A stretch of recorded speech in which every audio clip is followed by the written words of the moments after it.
Olá, boa noite. Veja no Brasil TV a tragédia no Paraná. O único sobrevivente do acidente na BR-376 falou pela primeira vez. Os corpos das 9 vítimas desse acidente já estão em Pelotas, onde acontece um velório coletivo. Operação no Rio combate uma quadrilha que comanda golpes do falso sequestro de dentro dos presídios. E ainda, menos de uma semana para o segundo turno das eleições municipais, a gente traz orientações para quem vai votar. Terça-feira, dia 22 de outubro, agora no Brasil TV.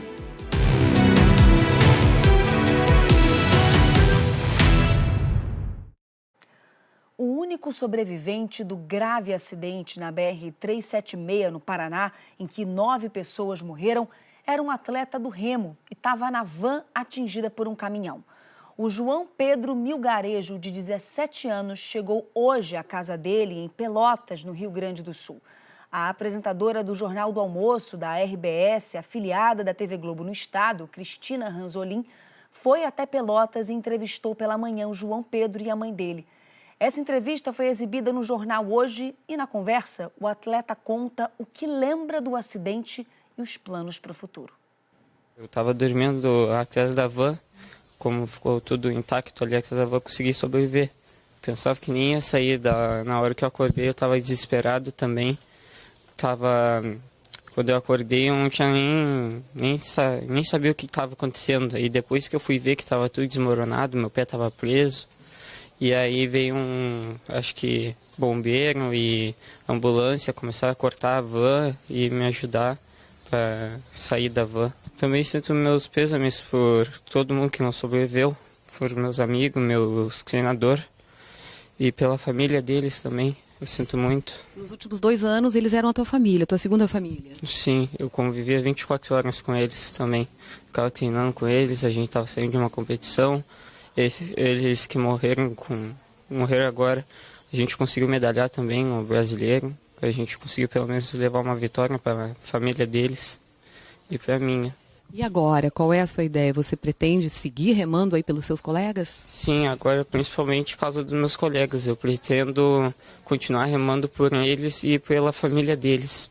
E o que você está machucado? O que você sofreu? Você está machucado no olho? E meus pés tá bem pouquinho, mas meio que uma torção, não consigo mexer muito bem o pé. Foi um milagre de Deus por ter me ajudado. Quando eu soube a notícia foi bem difícil, porque eu não sabia se estava vivo, como é que estava a situação, né, do acidente, até consegui falar com ele no hospital, acho que foi 1h da manhã, a gente conseguiu falar com ele pelo telefone e ele dizer para mim: mãe, eu tô bem, não precisa chorar, que eu tô bem. Nasceu de novo.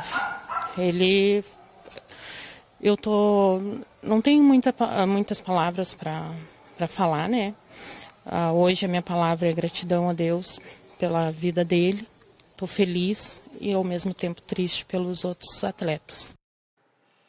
Hoje à tarde, a BR-376 foi interditada de novo para a retirada dos destroços do acidente. A Polícia Civil espera os resultados da perícia para ter certeza sobre as causas da batida. Todas as vítimas que faziam parte do projeto Remar para o Futuro nasceram no Rio Grande do Sul, a maioria na cidade de Pelotas.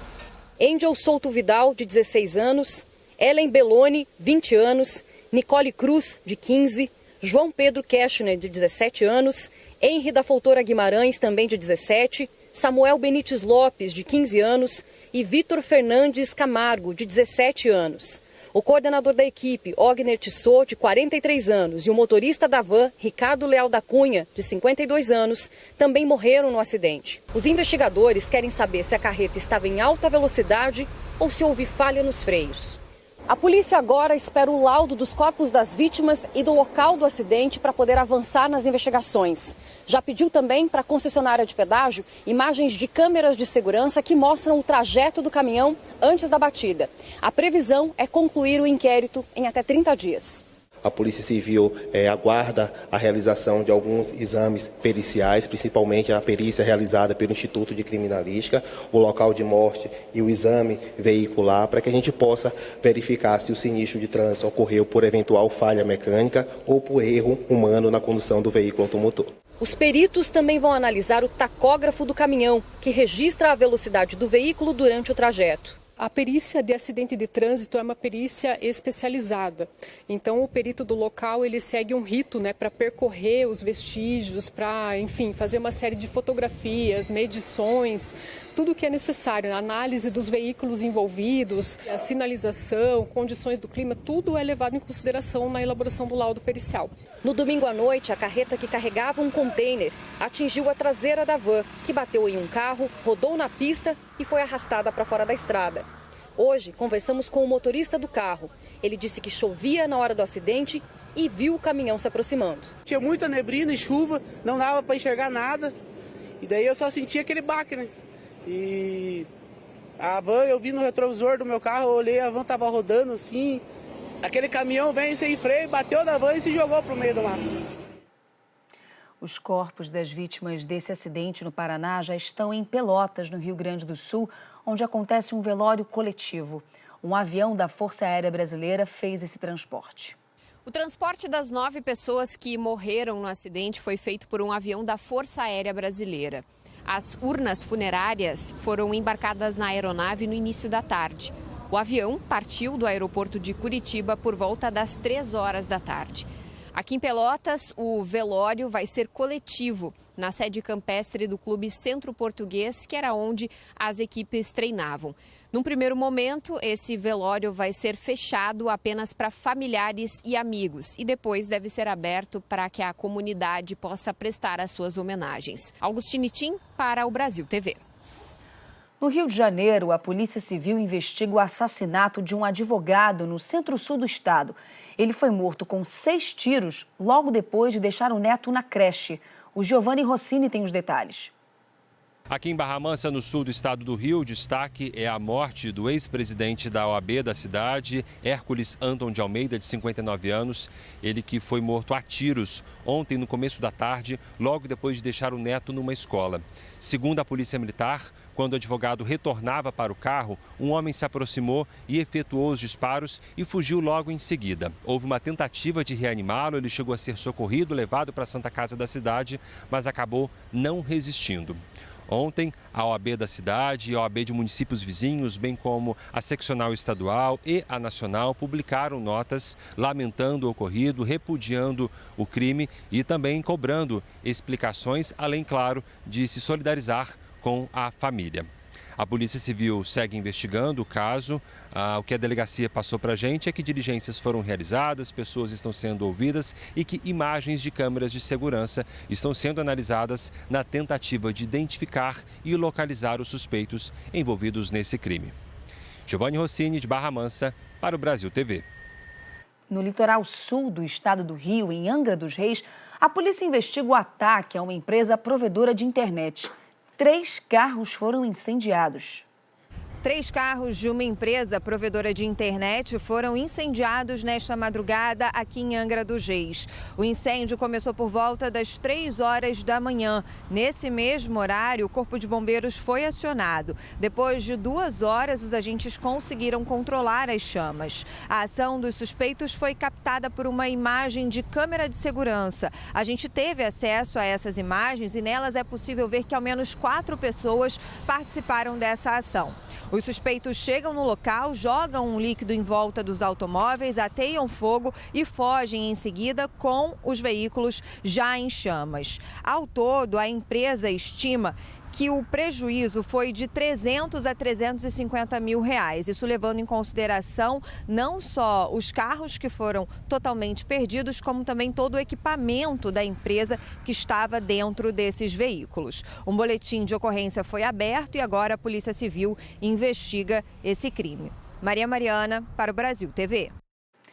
Na capital, a Polícia do Rio começou o dia combatendo uma facção criminosa que atua de dentro dos presídios. Os bandidos movimentaram quase 70 milhões de reais aplicando golpes de falsos sequestros em 2 anos. Os criminosos escolhem e ameaçam as vítimas de dentro da cadeia. Mãe, aconteceu uma coisa horrível comigo. Ah, é? O que aconteceu, meu filho? Acabaram de me assaltar, mãe. Primeiro, um criminoso liga para a vítima fingindo ser um parente. Eu tô machucado, me colocaram dentro do carro deles, de manhã eu estou armado. Depois, outro criminoso pede o resgate para o falso sequestro. Eu quero é o dinheiro, toca na vida. A senhora paga? Paga ou posso matar? Fala! A quadrilha também aplica golpes em comerciantes. Criminosos fingem ser traficantes, ameaçam os lojistas e exigem o pagamento de dinheiro. Segundo a Polícia Civil, a quadrilha tem uma divisão de tarefas. Os chamados empresários são responsáveis por conseguir os celulares na cadeia. Também dentro do presídio, o ladrão faz as ligações para as vítimas. Já os laranjas agem fora da prisão, recebendo o dinheiro dos crimes. De acordo com as investigações, a quadrilha movimentou mais de 70 milhões de reais em menos de 2 anos. A polícia cumpriu mandado de busca e apreensão na casa de um dos investigados por lavar dinheiro do grupo. Ele mora numa rua nobre da cidade, a poucos metros da praia de Copacabana. Paulo Roberto Malek atua no ramo de joias. Ele é um dos investigados no esquema que financia a facção criminosa chamada Povo de Israel. Uma quadrilha que nasceu de uma rebelião no sistema penitenciário há 20 anos. Está em 13 presídios e tem sob influência 18 mil integrantes, mais de 40% do sistema carcerário do Rio. A polícia identificou que a facção conta com a ajuda de 5 policiais penais para conseguir entrar com o celular nas cadeias. A justiça determinou que eles sejam afastados das atividades.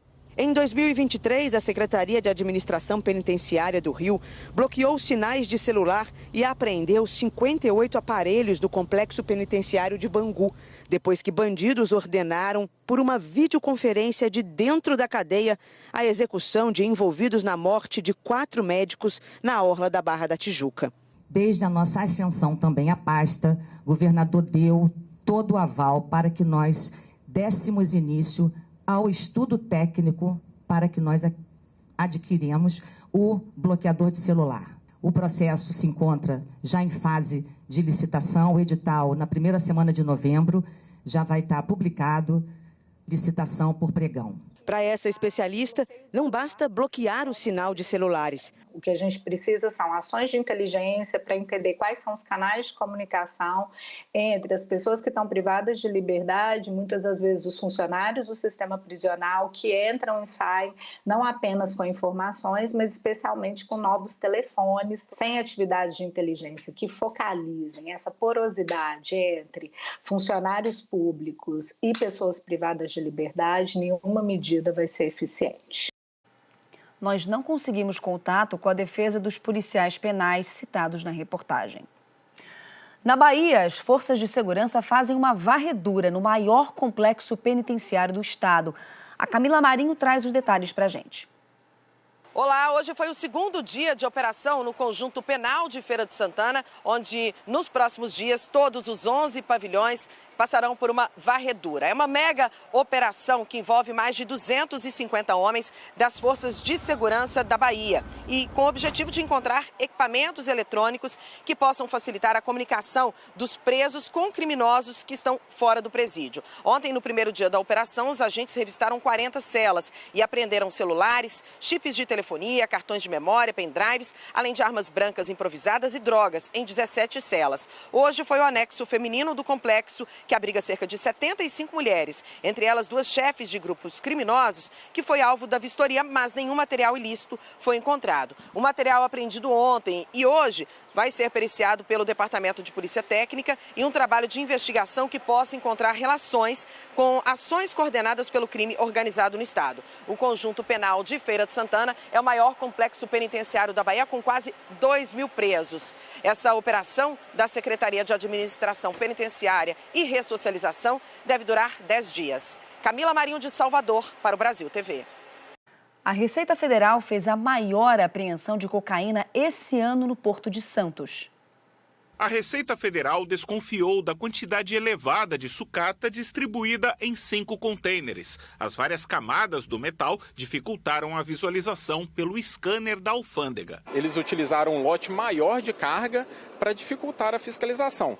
Neste caso, nós tivemos que abrir todas as cargas, no caso foi a 4ª carga de 5, para a gente conseguir identificar que tinha alguma coisa. Com a ajuda de cães farejadores, os fiscais encontraram 1 tonelada e 200 quilos de cocaína, a maior apreensão do ano no Porto. A Europa, principalmente a Espanha, é um dos destinos mais procurados pelos traficantes, que utilizam o Cais Santista para o embarque de drogas. Autoridades da Espanha serão contatadas com o fim de obter informações especiais em relação ao importador. A polícia inicia suas diligências, que consistem em levantar todo o histórico logístico do container e da carga, informações do exportador, do local em que a carga e o container ficaram armazenados, de quem foi a transportadora responsável. Com essa apreensão, segundo a Receita Federal, o prejuízo estimado ao tráfico internacional de drogas é de quase 50 milhões de dólares, quase 274 milhões de reais.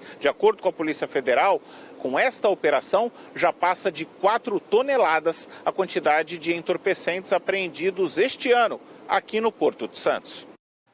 As 10 crianças internadas após terem contato com veneno de rato receberam alta hoje, depois de passarem a noite no hospital em observação. Os alunos de 2 e 3 anos de idade são do Centro Educacional Infantil Parque Novo Mundo, na zona norte de São Paulo.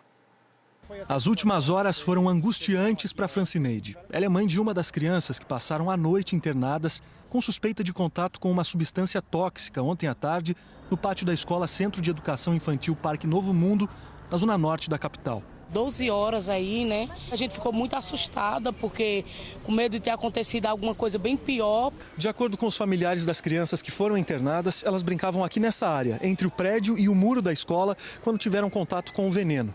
Ainda segundo as mães, ontem, na hora da saída, por volta de 5h30 da tarde, elas foram informadas que as crianças tinham sido levadas para o hospital, depois que a escola identificou a suspeita de que os alunos foram intoxicados. Depois de passarem a noite em observação no Hospital Municipal Vereador José Estoropoli, o Vermelhinho, também no Parque Novo Mundo, as 10 crianças que têm entre 2 e 3 anos foram liberadas hoje de manhã.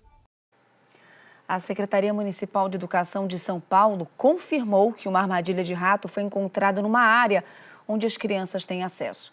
Não confirmou qual veneno foi usado na armadilha. A Diretoria Regional de Educação abriu um processo de apuração e todas as medidas cabíveis serão tomadas. A Justiça determinou o afastamento do atual prefeito de Carolina, no sul do Maranhão, Erivelton Neves, do PSB, e do secretário municipal de Educação, José Écio Silva, por causa do descumprimento de uma determinação da Justiça que obrigava a prefeitura a regularizar o serviço de transporte escolar no município. A Justiça determinou o afastamento por 180 dias devido ao descumprimento de medidas judiciais que exigiam a regularização do transporte escolar no município. Além do afastamento dos gestores, a Justiça determinou o bloqueio de 1 milhão dos cofres municipais. O valor corresponde à soma de contratos e licitações irregulares relacionados ao transporte escolar. Essa decisão também estabelece que, enquanto a situação do transporte escolar não for resolvida, verbas municipais destinadas a festas, como, por exemplo, o carnaval, contratação de artistas, montagem de estrutura e publicidade, deverão ser bloqueados, mesmo que já tenham sido solicitados. A decisão impõe ainda multa de 400 mil a ser paga pelos gestores com seus patrimônios pessoais. Além disso, foram determinadas multas diárias de R$15 mil para cada gestor, com limite de 30 dias. A Procuradoria do município disse que vai recorrer da decisão no Tribunal de Justiça do Estado. De Balsas, Sara Ribeiro, para o Brasil TV. A seguir, a pré-estreia de Ainda Estou Aqui, primeiro filme original do Globoplay e escolhido para representar o Brasil na disputa pelo Oscar. É daqui a pouquinho.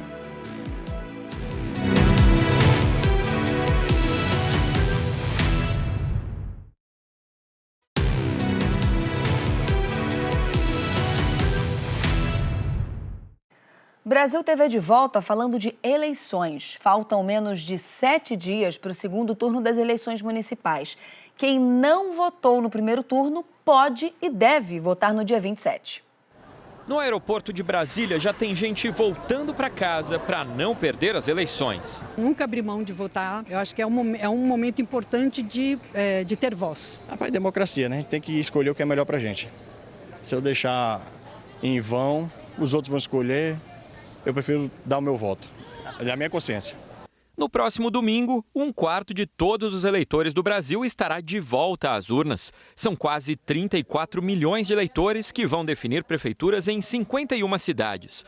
São 15 capitais, 4 estão na região norte, 4 no nordeste, 3 no centro-oeste, 2 no sudeste e 2 na região sul. Só no estado de São Paulo, são 18 prefeituras com a disputa. 15 milhões e 600 mil eleitores estão aptos a votar. Durante o domingo, a rotina do eleitor vai ser a mesma do primeiro turno.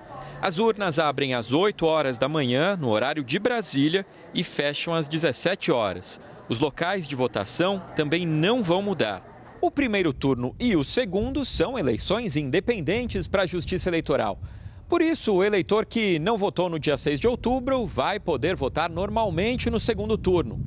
Da mesma forma, a justificativa de ausência do eleitor na disputa de primeiro turno não vai valer para as eleições do dia 27 de outubro. Ou seja, o eleitor que não comparecer às urnas em cidades onde houver segundo turno vai ter que justificar.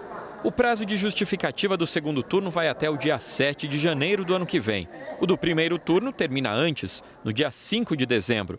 O eleitor que não justificar fica com pendências na Justiça Eleitoral e não pode, por exemplo, tirar passaporte, participar de concursos públicos e renovar matrícula na rede pública de ensino. Para regularizar a situação, será preciso arcar com multa que varia de 3% a 10% do salário mínimo. E se a ausência injustificada for por 3 eleições seguidas, o título de eleitor é cancelado. Nas eleições de 2022, o segundo turno teve menos abstenção do que o primeiro.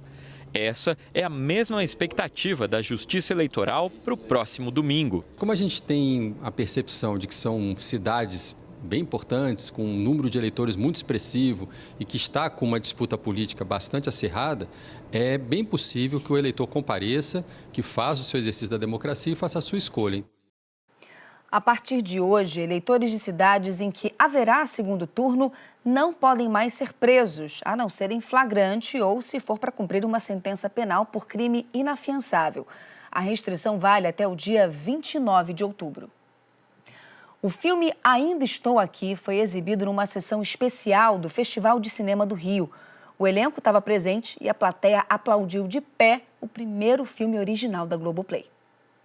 Anos 1970. Uma família atravessada pela violência da ditadura militar. É uma sensação esquisita, né? Sentir alívio com um atestado de óbito.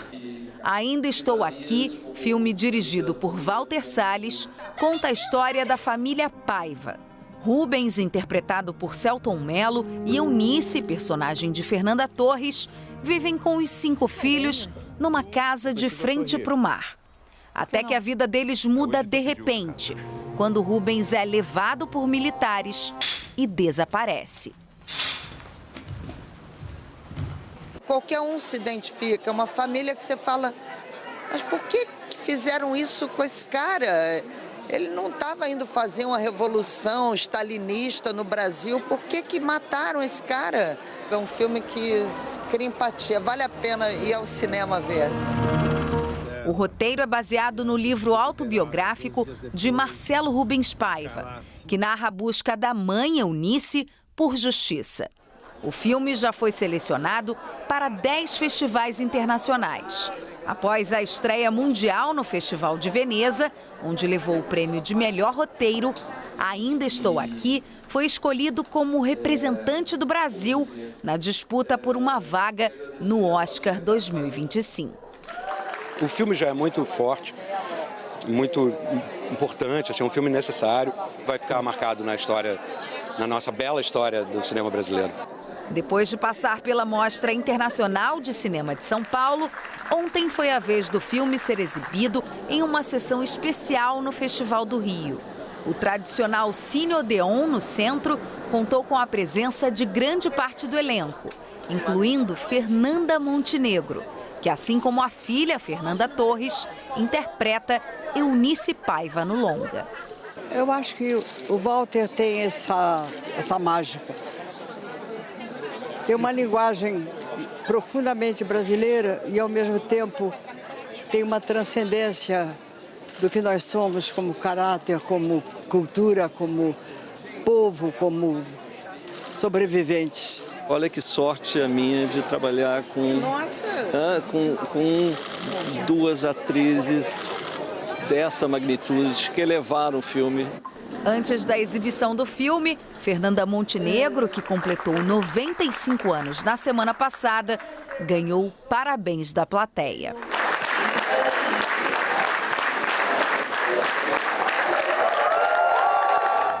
Ainda Estou Aqui é uma coprodução Brasil e França, produzido pela Videofilmes, Art Features e Mact Productions. E é o primeiro filme original Globoplay em coprodução com Arte France e Conspiração. Depois do sucesso nos festivais e com toda essa expectativa, em breve o público brasileiro vai poder conferir nas telonas pelo país Ainda Estou Aqui. A estreia do filme nos cinemas está marcada para 7 de novembro. Nós vamos sorrir. Sorriam. O Brasil TV fica por aqui. Outras notícias no Jornal Nacional às 8h40 da noite, hora de Brasília. Uma ótima noite para você. Até amanhã. Tchau, tchau.